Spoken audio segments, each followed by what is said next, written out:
नमस्कार मित्रांनो. नुकत्याच झालेल्या SRPF पोलीस भरती पेपरमध्ये गणिताचे स्वरूप थोडे बदललेले दिसत आहे. प्रश्नांची कठीण पातळी वाढली असली तरी योग्य ट्रिक्स वापरल्या तर हे प्रश्न काही सेकंदात सुटतात. आज आपण यावर्षीच्या पेपरमध्ये सर्व महत्त्वाच्या प्रश्नांचे लॉजिक आणि सोप्या पद्धती पाहणार आहोत. चला तर मग सुरुवात करूया. प्रश्न क्रमांक 1. एक अंकी मूळ संख्येतील अंक एकदाच वापरून तयार होणाऱ्या मोठ्यात मोठ्या व लहानात लहान 4 अंकी संख्येतील फरकाला पुढीलपैकी कोणत्या संख्येने निशेष भाग जाणार आहे? आता एक अंकी मूळ संख्या कोणत्या कोणत्या आहेत? 2 ही सर्वात लहान मूळ संख्या आहे. 2, 3, 5 आणि 7 या काय आहेत? एक अंकी मूळ संख्या. एक अंकी मूळ संख्या. आता पुढे काय सांगितलंय? हा अंक एकदाच वापरून तयार होणाऱ्या मोठ्यात मोठ्या व लहानात लहान 4 अंकी संख्या. मोठ्यात मोठी संख्या कशी आपण शोधतोय? तर सगळ्यात मोठा नंबर पहिल्यांदा येणार. यामध्ये सगळ्यात मोठा नंबर कोणता आहे? 7, त्यानंतर 5, 3 आणि 2 ही झाली मोठी संख्या. मोठ्यात मोठी संख्या झाली. आणि लहानात लहान 4 अंकी संख्या कोणती असणार आहे? फक्त काय केलंय? चढत्या क्रमाने लिहिलेले आहेत. यांची वजाबाकी किती येईल? 5175 येईल. आता पुढीलपैकी कोणत्या संख्येने निशेष भाग जाणार आहे असं विचारलं. त्याला 3 ने भाग जातो का? ऑप्शन ए बघा, 3 ने भाग जाईल का? 3 ची कसोटी काय आहे? त्या संख्येमधील अंकांच्या बेरजेला 3 ने भाग जात असेल तर त्या संख्येला 3 ने भाग जातो. 5 आणि 1 6, 6 आणि 5 11, 11 आणि 7 18. म्हणजे 18ला 3 ने भाग जातो म्हणून 3 ने भाग जाणार आहे. पण इथं प्रश्नामध्ये काय विचारलं? निशेष भाग जाणार नाही. 5 ने भाग जाईल या संख्येला, कारण एकक स्थानी 5 असल्यामुळे 5 ने या संख्येला निशेष भाग जाईल. तर ऑप्शन क्रमांक सी काय आहे? 9 ने भाग जाईल का? आता यांची बेरीज आपण आत्ताच काढली. किती येते बेरीज? 18. यामधील अंकांची बेरीज येते 18. 9 ने 18ला भाग जातोय. 9 ने 18ला पूर्ण भाग जाईल.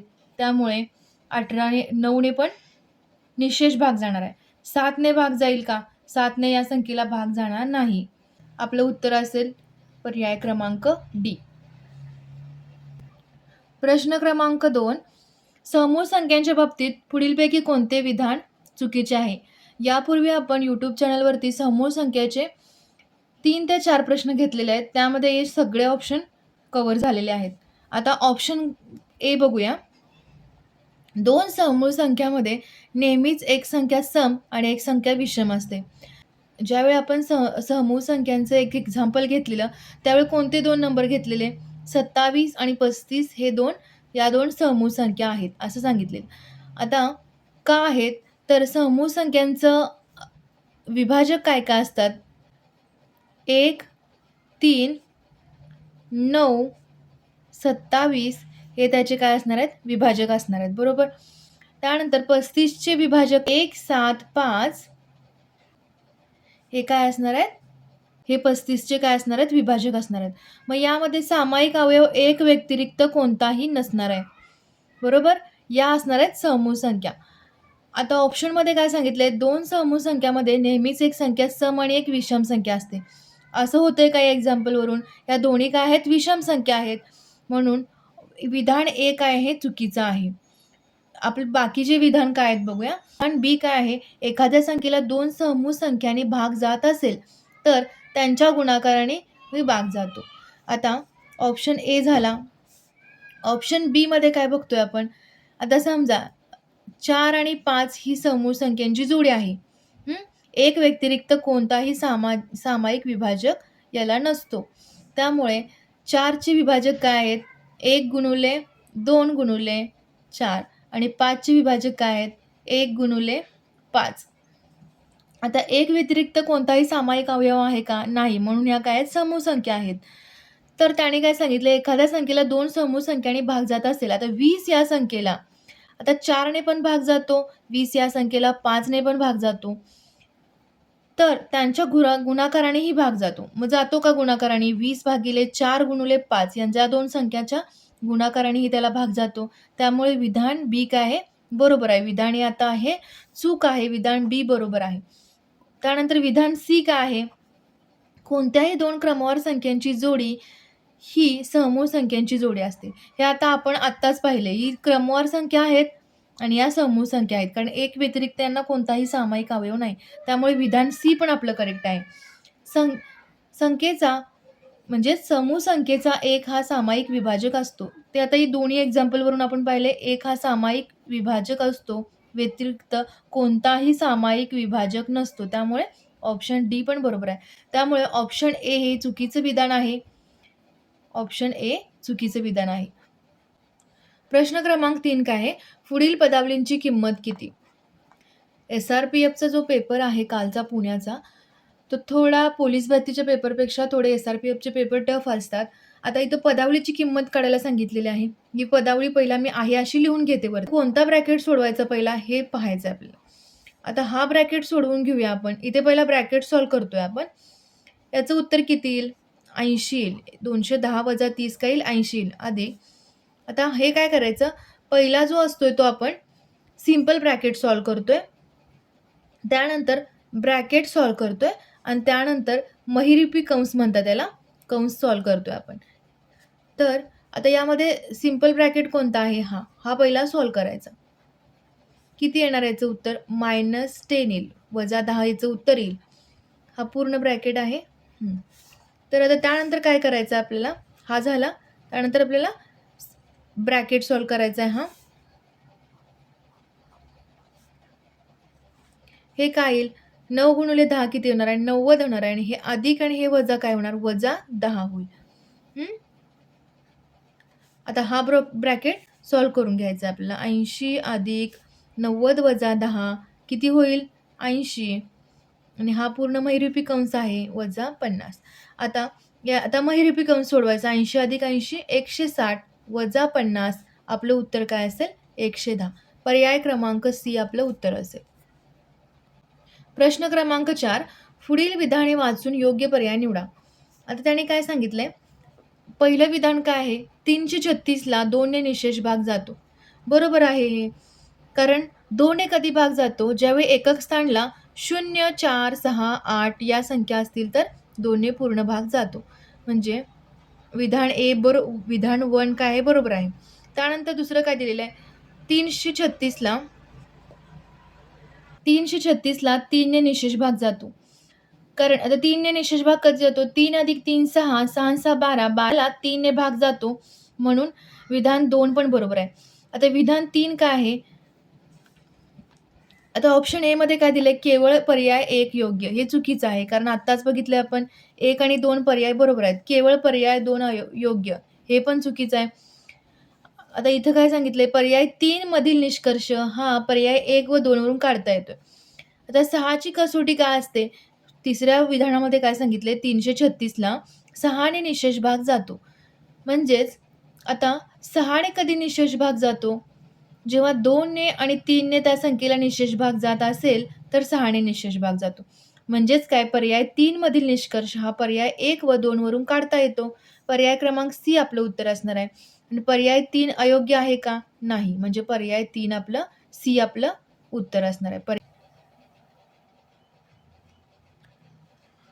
प्रश्न क्रमांक 6 एका पिशवीत काही गोळ्या आहेत. त्या गोळ्या 12 मुलांना प्रत्येकी सारख्या वाटल्यास 8 गोळ्या उरतात. तर त्या गोळ्या 14 मुलांना प्रत्येकी वाटल्यास 10 गोळ्या उरतात. तर पिशवीत कमीत कमी किती गोळ्या असतील? आता या प्रकारचा प्रश्न पोलीस भरतीच्या एक्झाममध्ये सुद्धा आलेला आहे 2026च्या. तर 12 मुलांना प्रत्येकी सारख्या वाटल्यास 8 गोळ्या उरतात. 12 वजा 8 करतोय आपण इथं. किती आलं? 4 आलं. त्यानंतर 14 मुलांना प्रत्येकी वाटल्यास 10 गोळ्या उरतात. 14 वजा 10 म्हणजेच किती? डिफरन्स किती आला याचा दोघींचा? 4 आलेला. म्हणजे सेम आलेला आहे. आता आपल्याला काय सांगितलंय? कमीत कमी किती गोळ्या असतील त्या पिशवीत. आता कमीत कमी ज्यावेळी शब्द असतो त्यावेळी आपण काय यूज करतोय? लसावी. आणि जास्तीत जास्त ज्यावेळी शब्द असेल त्यावेळी मसावीची कन्सेप्ट वापरतोय. आता कमीत कमी आहे त्यामुळे 12 आणि किती मुले आहेत? 12 आणि 14. आता 12 आणि 14चा आपल्याला लसावी घ्यावा लागेल. 12चे अवयव काय आहेत? बेत्रिक 6 साइन 2 12. आता याचं उत्तर काय येईल? 2^2 × 3 येईल. 14चं काय आहे अवयव? 2 गुणिले 7. आता लसावी कसा काढतोय आपण? 2ची हायेस्ट पॉवर कोणती आहे? 2^2 7 × 3. याचं लसावी किती येईल? 84 लसावी. 7 त्रिक 21, 21 चोक 84. 84 लसावे आल्या. आता त्यामधून काय करायचं आपल्याला, हे 4 काय करायचं, वजा करायचं. हा डिफरन्स जो आपण काढलेला आहे सुरुवातीला, तो वजा करायचा. 84 वजा 4 80. त्या पिशवीत कमीत कमी 80 गोळ्या असतील. पर्याय क्रमांक सी आपलं उत्तर असेल. इथं जास्तीत जास्त जरी सांगितलं असेल, तर त्यावेळी आपण काय करेल, मसावी काढेल आणि त्या मसावीमधून -4 करणार. त्यांचा डिफरन्स जो आलेला आहे तो 4 करणार. आपलं उत्तर असेल 80. आता हे जे आपल्याला काढायला सांगितलेलं आहे त्याचं मल्टिप्लिकेशन डायरेक्टली आपल्याला त्याने इथं दिलेलं आहे. फक्त पॉईंट किती घरानंतर येणार हे काढायचं आहे. आता इथे काय सांगितलेलं आहे, 16.9 × 0.064 बरोबर किती? आता याचं उत्तर किती येतंय? हे उत्तर किती आहे ना, 10816. आणि किती घरानंतर, पॉईंट नंतर किती घरे आहेत? 1, 2, 3, 4. म्हणून पॉईंट नंतर 4 घरे येतील. 1, 2, 3, 4. पर्याय क्रमांक ए आपलं उत्तर असेल. प्रश्न क्रमांक 5. 2 संख्यांचा लसावी व मसावी अनुक्रमे 432 व 72 आहे. 2 संख्यापैकी एक संख्या 216 आहे, तर ती संख्या कोणती?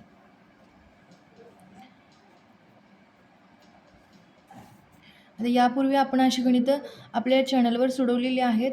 तर याचा फॉर्म्युला काय, 2 संख्यांचा गुणाकार म्हणजेच पहिली संख्या गुणुले दुसरी संख्या असं पण लिहू शकतो आपण. त्यांचा लसावी बरोबर त्यांचा लसावी गुणुले त्यांचा मसावी.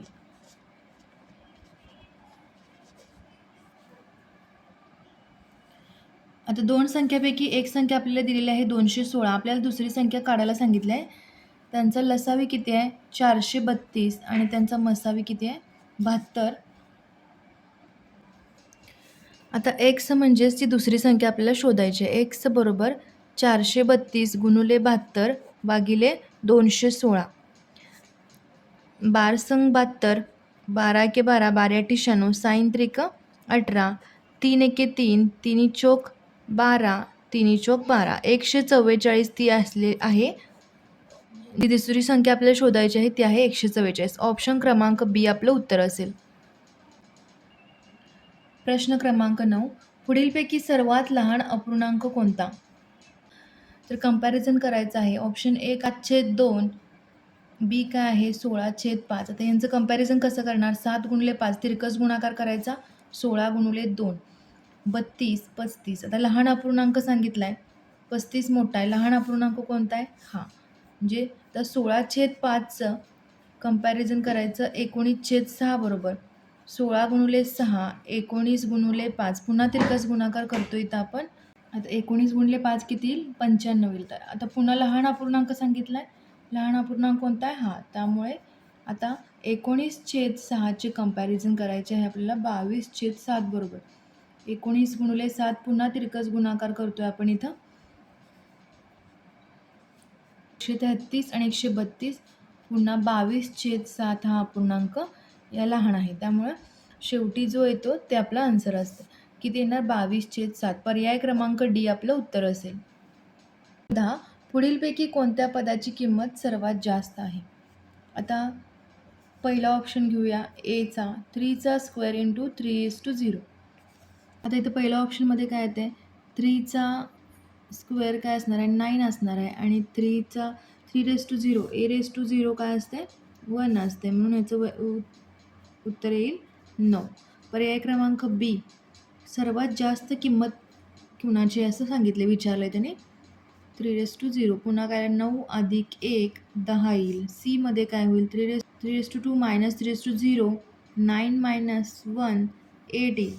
त्यानंतर ऑप्शन डी मध्ये 3चा स्क्वेअर वजा डिवाइड 3:0 म्हणजे 9 डिवाइड 1 9 येईल. म्हणजे कोणत्या पदाची किंमत सर्वात जास्त आहे, पर्याय क्रमांक बी आपलं उत्तर असेल.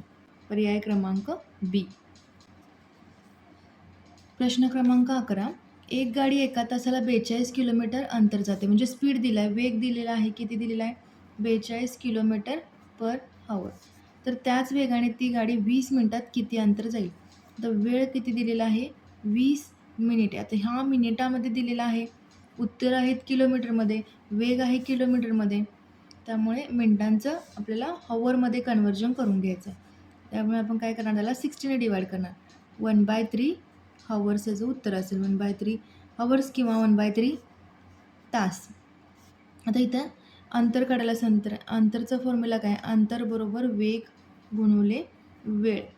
आता वेग किती आहे? 42 किलोमीटर/हॉवर. वेळ आता आपण काढलेली आहे 1/3. म्हणजेच काय उत्तर येईल आपलं? 14 किलोमीटर अंतर असेल. पर्याय क्रमांक सी आपलं उत्तर असेल. प्रश्न क्रमांक 17. एक दुकानदार चष्म्याच्या छापील किमतीवर %20 सूट देतो, तरीही त्याला 12% नफा होतो.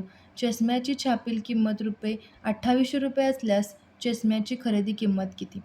आता हा प्रश्न आपण डायरेक्ट फॉर्म्युल्यानं सॉल्व्ह करू शकतोय किंवा लॉजिक यूज करून पण सॉल्व्ह करू शकतोय. सुरुवातीला मी सांगते लॉजिक यूज करून कसं करायचं. तर छापील किमतीवर %20 सूट देतो. म्हणजे एखादी वस्तू जर 100ला असेल तो ₹80ला देतो. त्यानंतर त्याने चष्म्याची छापील किंमत किती दिलेली आहे? ₹2800 दिलेली आहे. म्हणजेच सूट दिल्यानंतर किती किंमत असणार आहे ती फाइंड करूया. म्हणजे ती असेल विक्री किंमत. विक्री किंमत असेल. विक्री किंमत कशी काढतोय आपण? विक्री किंमत बरोबर 2800 गुणिले 80 भागिले 100. 40 काय आली? विक्री किंमत आली. आता एक फॉर्म्युला आहे आपल्याकडं. पर्सेंटेज नफा बरोबर विक्री किंमत मोठी असणार आहे त्यामुळे नफा होतोय. विक्री किंमत वजा खरेदी किंमत डिवाइड खरेदी किंमत. आता इथं पर्सेंटेज तोटा असू दे किंवा पर्सेंटेज नफा असू दे, डिनॉमिनेटरला नेहमी काय येतं आहे? खरेदी किंमत. आणि जर तोटा होत असेल तर खरेदी किंमत वजा विक्री किंमत येणार. आता विक्री किंमत किती आहे? 2240. खरेदी किंमत आपल्याला काढायची आहे गुणिले 100. पर्सेंटेज नफा दिलेला आहे 12. आता हे 100 काय करूया? इथं मल्टिप्लाय इथं डिवाइड करूया. 12 डिवाइड 100 2240. आता हे एक्स सेपरेट देऊया. आता हे 12 भागिले 100. आता हे एक्स सेपरेट दिल्यानंतर काय होणार? 2240 भागिले एक्स वजा 1. आता इथे काय होईल? 12 भागिले 100. हे वजा 1 आहे इकडे घेताना काय होईल? अधिक 1 होईल. 2240 डिवाइड एक्स 112 भागिले 100. आता आपल्याला एक्सची व्हॅल्यू फाइंड करायची आहे. तर काय करूया? एक्स इकडे घेऊया. म्हणजे 2240 गुणिले 100 होईल. वरती आता हे छेदस्थानी आहे 100, इकडे काय जाईल? अंशस्थानी जाईल आणि डिवाइड त्याला 112 होईल. 112 एके 12, 112 दोन्ही 224. म्हणजे एक्स जी काय आली किंमत? खरेदी किंमत किती आली? ₹2000. पर्याय क्रमांक ए आपलं उत्तर असेल. आता समजा तुम्हाला डायरेक्ट फॉर्म्युला यूज करून जर काढायचं असेल, जर तुम्हाला किंमत फाइंड करायची आहे, छापील किंमत दिलेली आहे 2800, 100 वजा सवलत दिलेली आहे 20 आणि 100 अधिक पर्सेंटेज नफा किती दिलेला आहे? 12. आता याचं उत्तर काय येईल? 80 112 गुणिले 2800. तर मित्रांनो, हे होते पुणे SRPF पेपरमधील प्रश्नांचे सोपे स्पष्टीकरण. गणित हा विषय अवघड नसून फक्त सरावाचा आहे. जर तुम्ही या पद्धतीने सराव केला तर येणाऱ्या परीक्षेत तुम्हाला खाकी वर्दी मिळवण्यापासून कोणीही रोखू शकणार नाही. जिद्द सोडू नका, यश नक्की तुमचेच आहे. व्हिडिओ आवडल्यास लाईक करा आणि तुमच्या भरती करणाऱ्या मित्रांना नक्की शेअर करा. थँक्यू.